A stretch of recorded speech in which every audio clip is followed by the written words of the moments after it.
I'll go ahead and try to launch into this, and we'll see where it goes.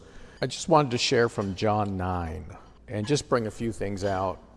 I was looking at this passage last month, and I've never studied it, I've never analyzed it, but there were some things that really stuck out to me, and I just thought maybe I'll share that this morning.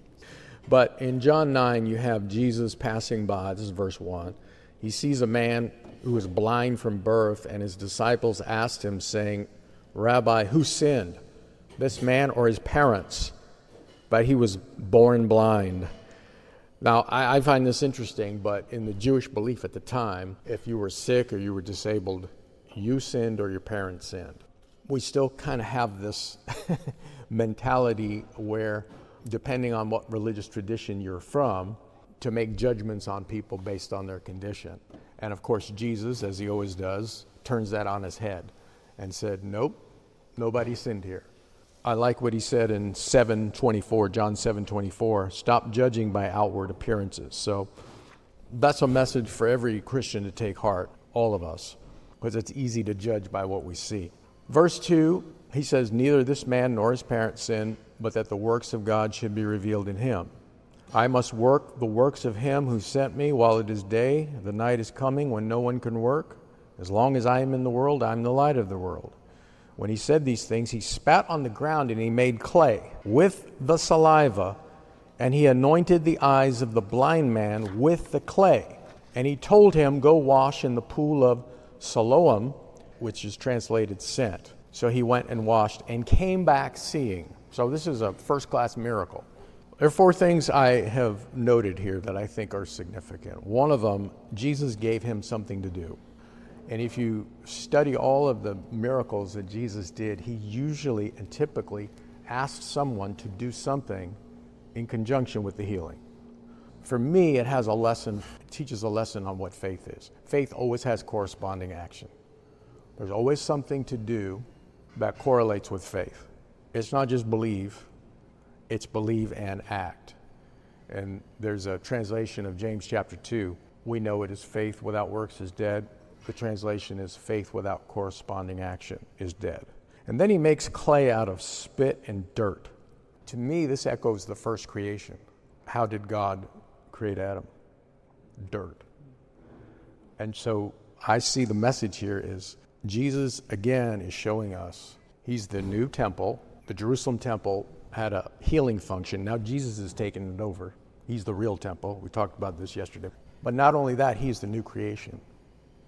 And so he's bringing healing. He's bringing new life through dirt, just like he did in the very beginning when he created Adam.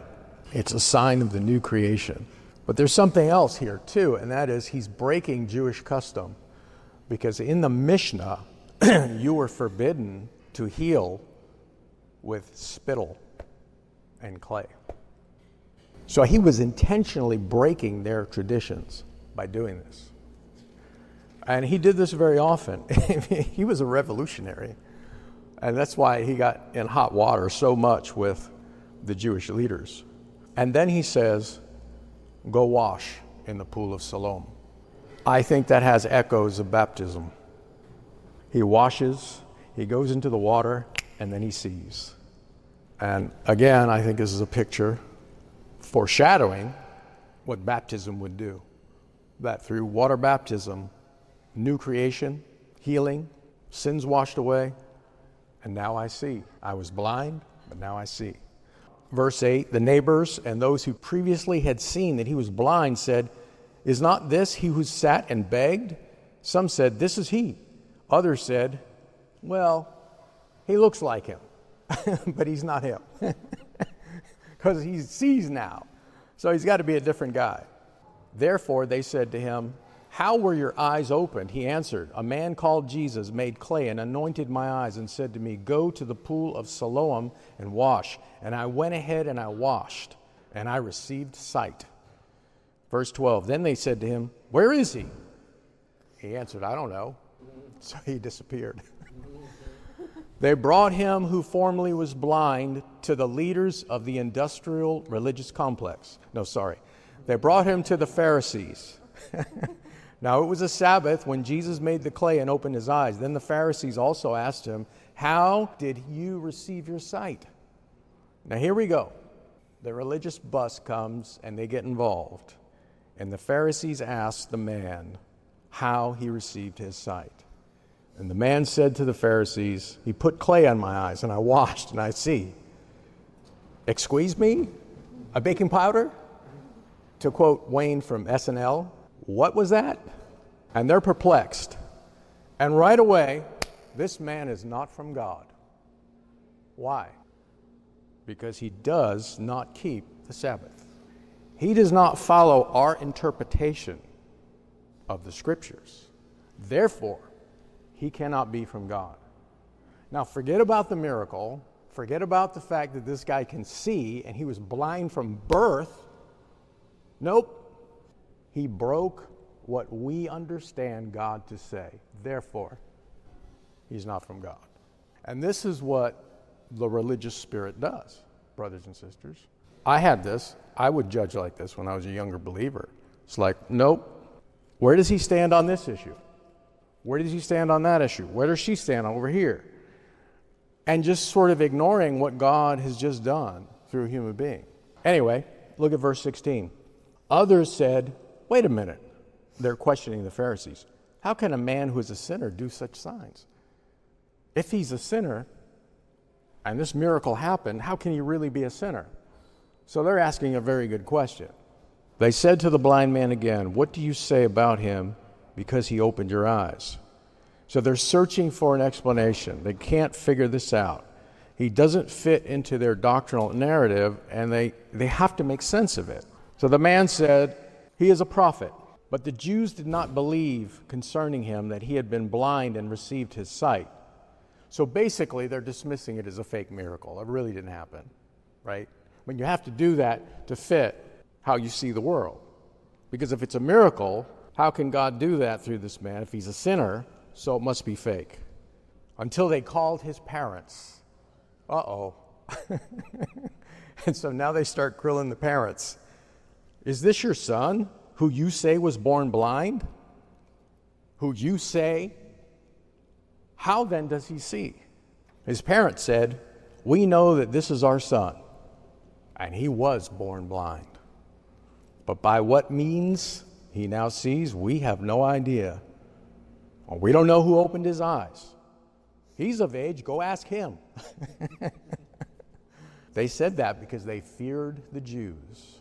Now that means the Jewish leaders. When you see the Jews in the New Testament, most often it means the leadership. All right, that's important.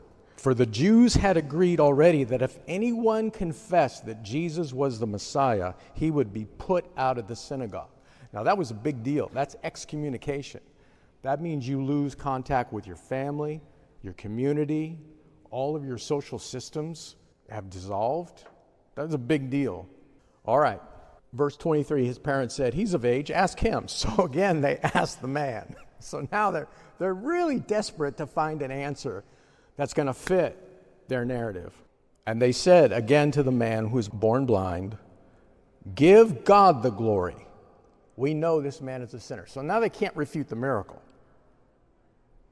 So in their minds, God did this despite the fact that this man's a sinner. He gets no credit. But they get real religious. Give God glory. And here's the point. Religious people who have a religious spirit, a judgmental spirit, will always see sin in other people, but not themselves. There's something to keep in mind. The man answered, whether he's a sinner or not, I don't know. One thing I know, I was blind and now I see. Here's a point that has helped me throughout the years in ministry. People can disagree with your doctrine. They can disagree with your interpretation of the Bible. They can even debate you and win, but they cannot argue with your testimony. If God has done something in your life, it's irrefutable. I was blind and now I see. I don't know about this guy, if he's a sinner or not. All I know is that from birth I could not see a thing, and now I can see. Then they said to him again, verse 26, here they go. They keep pushing. What did he do to you? How did he open your eyes? Jesus Christ does not fit the religious mindset. He will always break out of it, and it will leave such a mind perplexed. And not only that, but that mind will begin to attack. And that's exactly what happens here. Verse 27, he answered again. He's getting frustrated now. I told you already. You did not listen. Why do you want to hear it again? Do you want to be his disciples too? Boy, that's a poke. I mean, he's speaking truth to power right here. Then they hurled insults at him. Verse 28. And he said, you are this fellow's disciple, the sinner. We are disciples of Moses. You could just feel the pride oozing out of them. We know that God spoke to Moses, but this fellow, we don't know where he's from. You're seeing in living color the spirit of elitism and divisiveness and judgmentalism. And this is what it looks like. It begins to attack the person who is testifying to what God has done in their life, and also attacks the person through whom God used, because they don't fit into their religious mold. We don't know where he's from. They're just dismissing him. Verse 30, the man answered, now that is remarkable. You don't know where he comes from? He's speaking to the Pharisees. These are the big shots, the heavy hitters. Yet he opened my eyes. We know that God does not listen to sinners. He listens to the godly person who does his will. Nobody has ever heard of opening the eyes of the blind.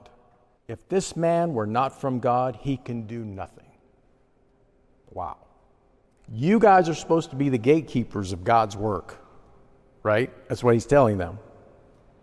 And this man, Jesus of Nazareth, is doing God's work, and you're claiming ignorance of him? Verse 34, to this they replied. You could just feel that they're getting angry now. You were steeped in sin at birth. How dare you lecture to us? Who do you think you are? Right?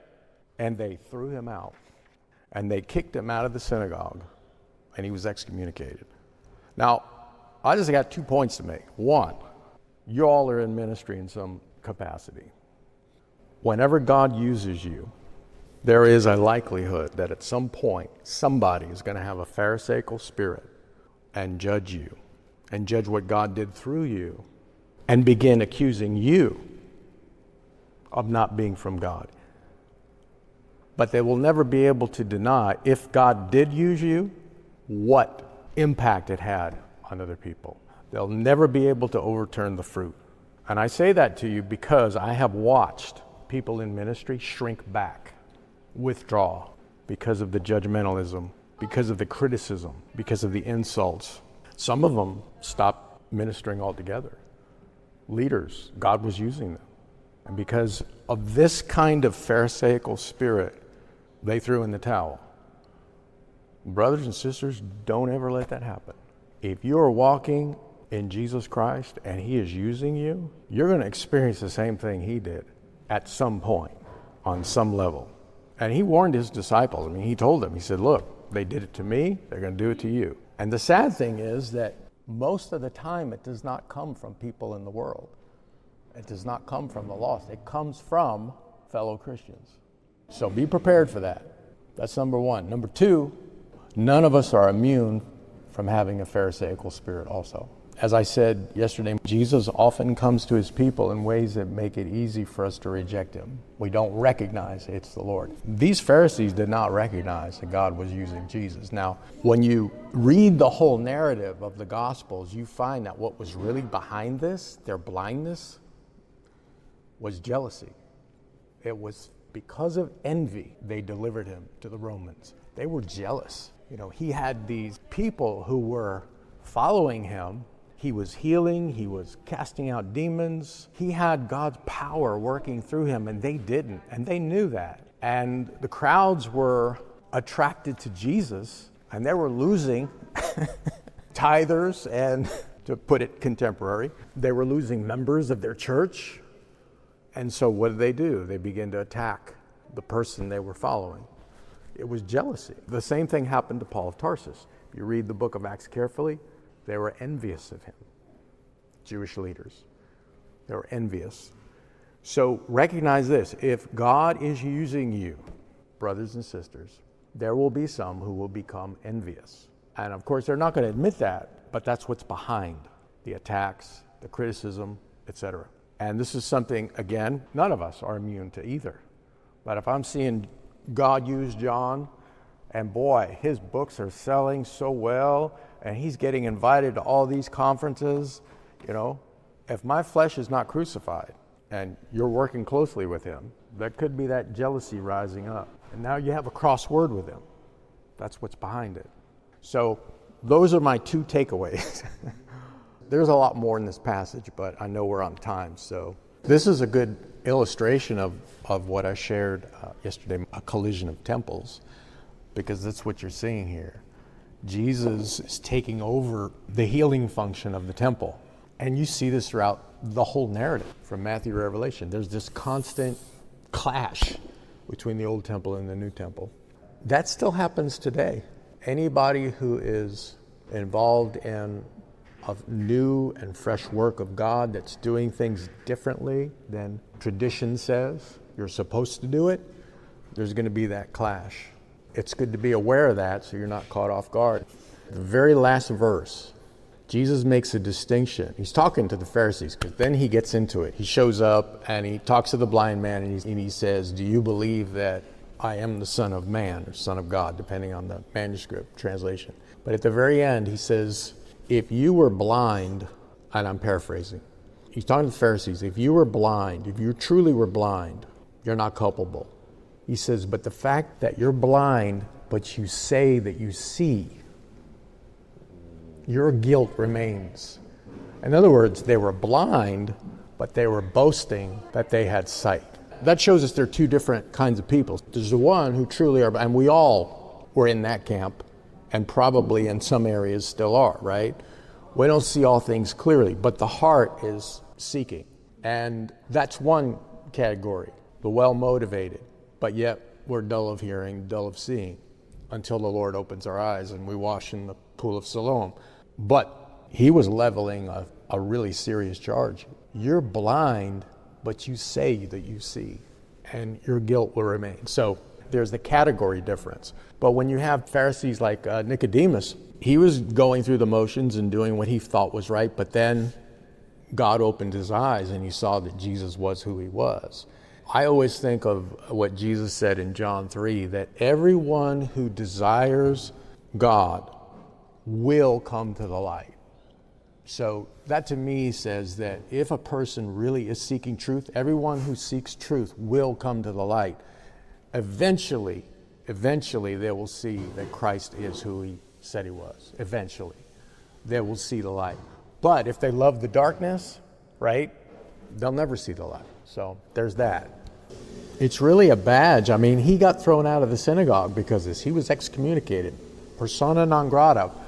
But in the courts of heaven, it was a badge of honor to reframe persecution, criticism, opposition, and to view it through the eyes of God, that we are participating in the sufferings of his fellowship.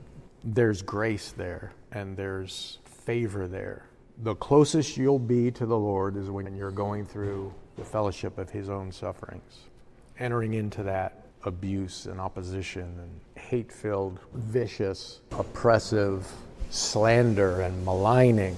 The Lord will draw near to you during that time and even embolden you like this man to not back down an inch.